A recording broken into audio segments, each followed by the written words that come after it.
सर्ववेदाय नमः।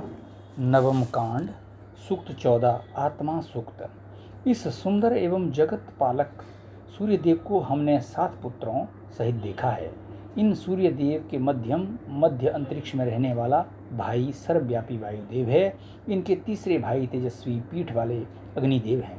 एक चक्र सविता के पोषण चक्र वाले रथ से ये 7 जुड़े हैं। 7 नामों वाला एक अश्व इस चक्र को चलाता है। 3 द्युलोक, अंतरिक्ष एवं पृथ्वी, नाभियों, केंद्रक अथवा धुरियों वाला ये काल चक्र सतत गतिशील, अविनाशी और शिथिलता रहित है। इसी चक्र के अंदर समस्त लोक विद्यमान हैं।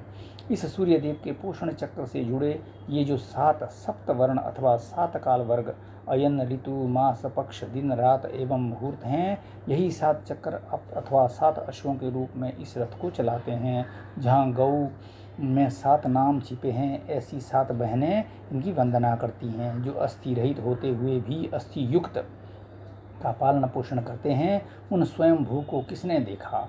भूमि में प्राण, रक्त एवं आत्मा कहाँ से आए, इस संबंध में पूछने के लिए कौन किसके पास जाता है? जो इस सुंदर और गतिमान सूर्य के उत्पत्ति स्थान को जानते हैं, वे इस गुप्त रहस्य का यहाँ आकर स्पष्टीकरण करें कि इस सर्वोत्तम सूर्य की गौएं पानी का दोहन करती हैं, वे ही तेजस्वी होकर पैरों से जल को सोखती हैं। अपरिपक्व बुद्धि वाले हम देवताओं के इन गुप्त पदों के संबंध में जानने के लिए मनोयोग पूर्वक पूछते हैं। सुंदर युवा गोवत्स के लिए ये विज्ञ सप्त तंतुओं को कैसे फैलाते हैं, जिसके द्वारा इन 6 लोकों को स्थिर किया गया है? वे अजन्मा प्रजापति रूप तत्व कैसा है, उसका क्या स्वरूप है? उस तत्व ज्ञान से अपरिचित हम तत्ववेताओं से निश्चित स्वरूप की जानकारी के लिए पूछते हैं। माता ने ऋत के लिए पिता द्युलोक अथवा सूर्य का सेवन किया। क्रिया के पूर्व मन से उनका संपर्क हुआ। माता गर्भ उर्वरता धारण करने योग्य रस से निबद्ध हुई। तब गर्भ के विकास के लिए उनमें नमन पूर्वक एक दूसरे का आदर करते हुए वचनों का आदान प्रदान हुआ। समर्थ सूर्यदेव की धारणा क्षमता पर माता पृथ्वी आधारित है। गर्भ उर्वरक शक्ति प्राण प्रजन्य गमनशील वायु अथवा बादलों के बीच रहता है। बछड़ा अर्थात बादल गौओं अर्थात किरणों को देखकर शब्द करते हुए अनुमान करता है। तब तीनों का संयोग विश्व को रूपवान बनाता है। ये सृष्टा प्रजापति अकेले ही पृथ्वी, अंतरिक्ष और द्युलोक रूपी तीनों माताओं तथा अग्नि, वायु और सूर्य रूपी तीनों पिताओं का भरण पोषण करते हुए सबसे परे स्थित है। इन्हें थकावट नहीं आती। विश्व के रहस्य को जानते हुए भी अखिल विश्व से परे बाहर रहने वाले प्रजापति की वाणी के संबंध में सभी देवगण द्युलोक के पृष्ठभाग पर विचार करते हैं। अयन मासादि 5 अरों वाले इस काल चक्र रथ में समस्त लोक विद्यमान हैं। इतने लोगों का भार वहन करते हुए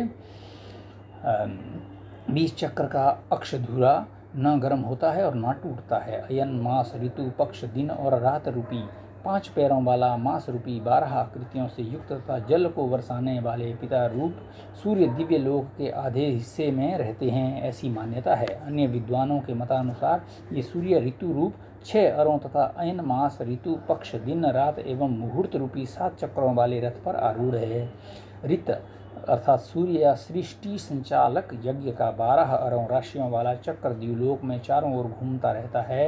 ये चक्र कभी अवरुद्ध या जीर्ण नहीं होता है। अग्नि संयुक्त रूप से रहने वाले 720 पुत्र यहाँ रहते हैं। नेमी से युक्त कभी क्षय न होने वाला सृष्टि चक्र सदैव चलता रहता है। अति व्यापक प्रकृति के उत्पन्न होने पर इसे 10 घोड़े, 5 प्राण एवं 5 उपप्राण, 5 प्राण एवं 5 अग्नियां आदि चलाते हैं। सूर्य रूपी नेत्र का प्रकाश जल से आच्छादित होकर गतिमान होता है, उसमें ही संपूर्ण लोक विद्यमान है। ये किरणें स्त्रियां हैं, फिर भी पुरुष की तरह गर्भ धारण कराने में समर्थ हैं। ये तथ्य सूक्ष्म दृष्टि संपन्न ही देख सकते हैं। दूरदर्शी पुत्र साधक शिष्य ही इसे अनुभव करा सकते हैं। जो ये जान लेता है वह पिता का भी पिता, सर्वसृजता का को भी जानने वाला हो जाता है। व्याख्या: ये मंत्र प्रजनन विज्ञान जेनेटिक साइंस पर भी घटित होता है। गुण सूत्रों क्रोमोसोम में भी एक्स एवं वाई, नारी एवं नर दोनों की क्षमताएं पाई जाती हैं।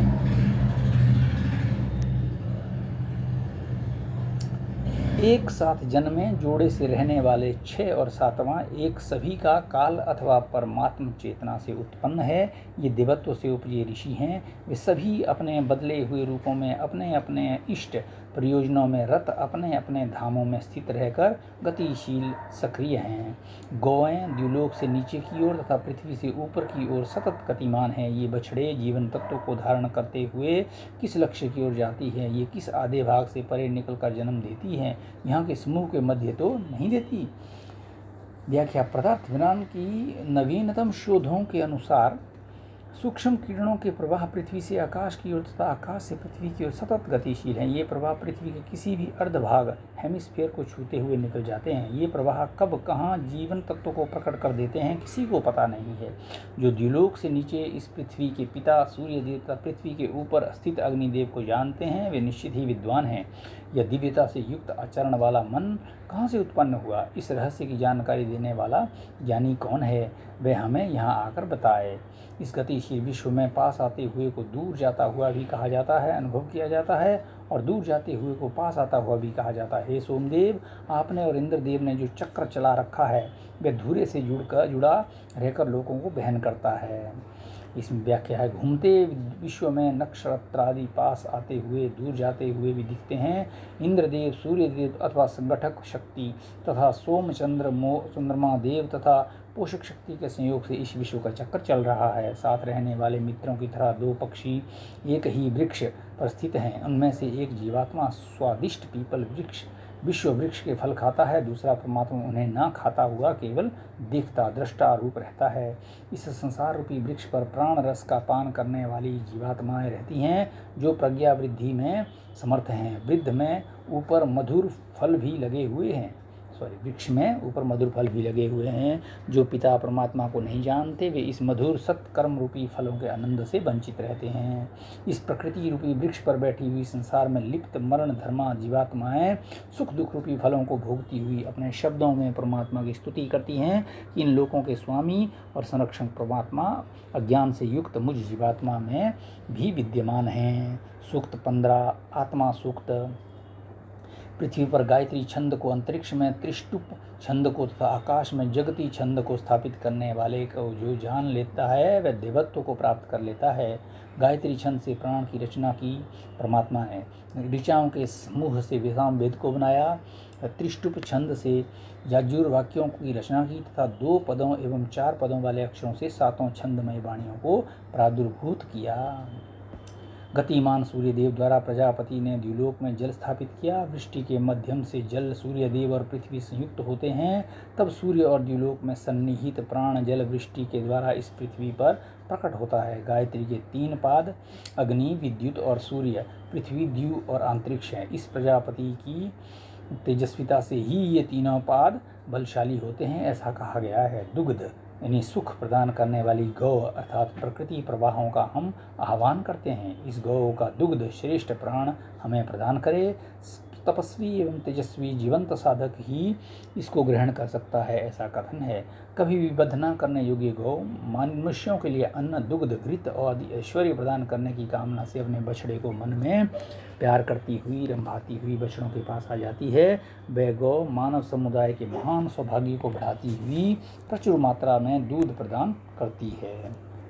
गौ से आंखें बंद किए हुए बछड़े समीप जाकर रंभाती हैं। बछड़े के सिर को चाटने सहलाने के लिए वात्सल्यपूर्ण शब्द करती हैं। उसके मुंह के पास अपने दूध से भरे थनों को ले जाती हुई शब्द करती है। वह दूध पिलाते हुए प्यार से शब्द करते हुए बछड़ों को संतुष्ट भी करती है। वत्स गौ के चारों को और बिना शब्द के अभिव्यक्ति करता है। गौ रंभाती हुई अपनी भाव भरी चेष्टाओं से मनुष्य को लज्जित करती है। उज्ज्वल दूध उत्पन्न कर अपने भावों को प्रकाशित करती है। श्वसन प्रक्रिया द्वारा अस्तित्व में रहने वाला जीव जब शरीर से चला जाता है तब ये शरीर घर से निश्चल पड़ा रहता है। मरणशील शरीरों के साथ रहने वाली आत्मा अविनाशी है। अतएव अविनाशी आत्मा अपनी धारण करने की शक्तियों से संपन्न होकर सर्वत्र निर्बाध विचरण करती है। युद्ध में शौर्य प्रदर्शित करके शत्रु सेना को खदेड़ देने वाले बलशाली इंद्रदेव के प्रभाव से श्वेत केश वृद्ध भी स्फूर्तिवान हो जाता है। हे श्रोताओ, महान इंद्रदेव के पराक्रम का विवेचन करने वाले विचित्र काव्य को देखो, जो आज समाप्त हो जाने पर भी भविष्य में नवीन मंत्रों के रूप में पुनः प्रकट होता है। जिसने इसे जीव को बनाया है वह भी इसे नहीं जानता, जिसने इसे देखा है उससे भी ये लुप्त रहता है। ये माँ के प्रजनन अंग में घिरा हुआ स्थित है। ये प्रजाओं के उत्पत्ति करता हुआ स्वयं अस्तित्व खो देता है। समीपस्थ तथा दूरस्थ मार्गों से गतिमान सूर्य देव निरंतर गतिशील रहकर भी कभी नहीं गिरते। वे संपूर्ण विश्व का संरक्षण करते हैं। चारों ओर फैलने वाली तेजस्विता को धारण करते हुए समस्त लोकों में विराजमान सूर्यदेव को हम देखते हैं। द्युलोक स्थित सूर्यदेव हमारे पिता और बंधु स्वरूप हैं, वहीं संसार के नाभि रूप भी हैं। ये विशाल पृथ्वी हमारी माता है। दो पात्र के मध्य स्थित सूर्यदेव अपने द्वारा उत्पन्न पृथ्वी में गर्भ स्थापित करते हैं। इस धरती का अंतिम छोर कौन सा है? सभी भुवनों का केंद्र कहाँ है? अश्व की शक्ति कहाँ है? और वाणी का उद्गम कहाँ है? ये हम आपसे पूछते हैं। ये वेदिका पृथ्वी का अंतिम छोर है। ये यज्ञ ही संसार चक्र की धुरी है। ये सोम ही अश्व की शक्ति वीर्य है। ये ब्रह्मा वाणी का उत्पत्ति स्थान है। मैं नहीं जानता कि मैं कैसा हूँ। मैं मूर्ख की भांति मन से बंद कर चलता रहता हूँ। जब पहले ही प्रकट हुआ सत्य मेरे पास आया, तभी मुझे ये वाणी प्राप्त हुई। व्याख्या: वेद वाणी किस प्रकार प्रकट हुई, इस तथ्य को ऋषि निश्चल भाव से व्यक्त कर रहे हैं। ये आत्मा विनाशी होने पर भी मरण धर्मा शरीर के साथ आबद्ध होने से विविध योनियों में जाती है। ये अपनी धारणा क्षमता से ही उन शरीरों में आती और शरीरों से पृथक होती रहती है। ये दोनों शरीर और आत्मा शाश्वत एवं गतिशील होते हुए विपरीत गतियों से युक्त हैं। लोग इनमें से एक शरीर को तो जानते हैं, पर दूसरी आत्मा को नहीं जानते। संपूर्ण विश्व का निर्माण अपरा प्रकृति के मन, प्राण और पंचभूत रूपी 7 पुत्रों से होता है। ये सभी तत्व सर्वव्यापक प्रजापति के निर्देशानुसार ही कर्तव्य निर्वाह करते हैं। वे अपनी ज्ञानशीलता, व्यापकता से तथा अपनी संकल्प शक्ति द्वारा संपूर्ण विश्व में व्याप्त हैं। ऋचाएँ अविनाशी परम व्योम में भरी हुई हैं, जहाँ संपूर्ण देव शक्तियों का वास है। जो इस तथ्य को नहीं जानता, ऋचा क्या करेगी? जो इस तथ्य को जानते हैं, वे इस ऋचा का सदुपयोग कर लेते हैं। ओंकार के पद को मात्रा द्वारा कल्पित करते हुए उसके अर्धभाग से इस चैतन्य जगत को समर्थ करते हैं। 3 पादों से युक्त ज्ञान अनेक रूपों में स्थिर रहता है। उसकी एक मात्रा से चारों दिशाएं जीवन प्राप्त करती हैं। अवध्य गौ माता, आप श्रेष्ठ पौष्टिक घास ग्रहण करती हुई सौभाग्यशालिनी हो। आपके साथ हम सभी सौभाग्यशाली हों। आप शुद्ध घास खाकर और शुद्ध जल पीकर सर्वत्र विचरण करें। गौ निश्चित ही शब्द करती हुई जल की को हिलाती है। वह गौ काव्यमयी वाणी 1, 2, 4, 8 अथवा 9 पदों वाले छंदों में विभाजित होती हुई सहस्र अक्षरों से युक्त होती है। उसके रस समुद्र में क्षरित प्रवाहित होते हैं। इस ऋचा में गौ का अर्थ सूर्य रश्मियाँ भी लिया जाता है। वे सहस्र चरण वाली बनकर आकाश में संव्याप्त होती हैं और दिव्य पोषक रसों को प्रकृति रूप सिंधु में संचरित करती हैं।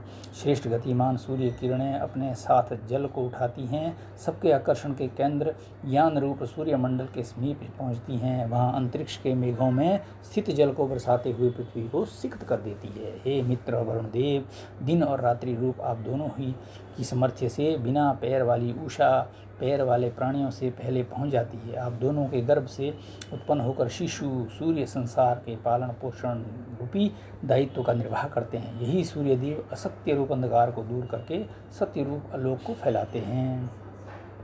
विराट में ब्रह्म ही वाणी है। भू अंतरिक्ष प्रजापति निर्माता एवं मृत्यु रूप हैं।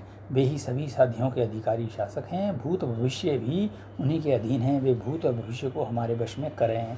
दूर से हमने धूम्र को देखा, चतुर्दिक व्याप्त धूम्र के मध्य अग्नि को देखा, जिसमें प्रत्येक उत्तम कार्यों के पूर्व ऋत्विकगण शक्तिदायी सोमरस को पकाते हैं। 3 किरणों वाले पदार्थ सूर्य, अग्नि और वायु।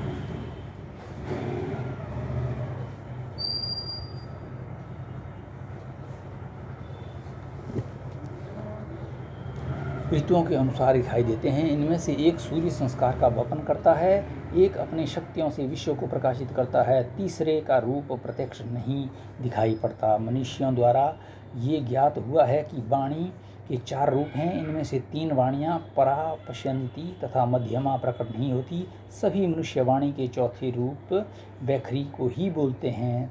एक ही सतरूप परमेश्वर का विध्वजन विभिन्न गुणों एवं स्वरूपों के आधार पर विभिन्न प्रकार के वर्णन करते हैं। उसी परमात्मा को ऐश्वर्य संपन्न होने पर इंद्र हितकारी होने से, मित्र श्रेष्ठ होने से, वरुण तथा प्रकाशक होने से अग्नि कहा गया है। वे परमात्मा भली प्रकार पालन करता होने से सुपर्ण तथा शक्ति संपन्न होने से गरुत्मान है। इति नवम कांड समाप्तम। ओम अथर्ववेदाय नमः।